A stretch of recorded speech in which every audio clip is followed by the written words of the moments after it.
வணக்கம் மக்களே, இது நம்ம தமிழக மக்களுக்கான பதிவு.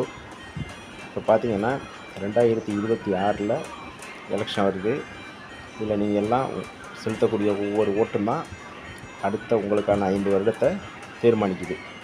இதில் நீங்கள் ஏற்கனவே திமுகவுக்கு ஓட்டு போட்டு எல்லா மக்களும் எந்த விதமான வளர்ச்சியும் இல்லாமல் நாடு அழிவுப்பாதையை நோக்கி போயிட்டுருக்கு. கஞ்சா, டாஸ்மாக்கு, மேலும் கொலை கொள்ளை பட்ட பகலிலேயே அது நீதிமன்ற வளாகங்களிலேயே கொலை நடக்குது. இதெல்லாம் நீங்கள் இந்த அரசாங்கத்துக்கு மறுபடியும் ஓட்டு போட்டு திமுகவை ஆட்சிக்கு வர வச்சிங்கன்னா இன்னும் அதிகமாயிரும். இதுக்கு மாற்றாக நீங்கள் விஜய்க்கு ஓட்டு போட்டிங்க அப்படின்னா ஓட்டு பிரிஞ்சு மறுபடியும் டிஎம்கே தான் வரும்.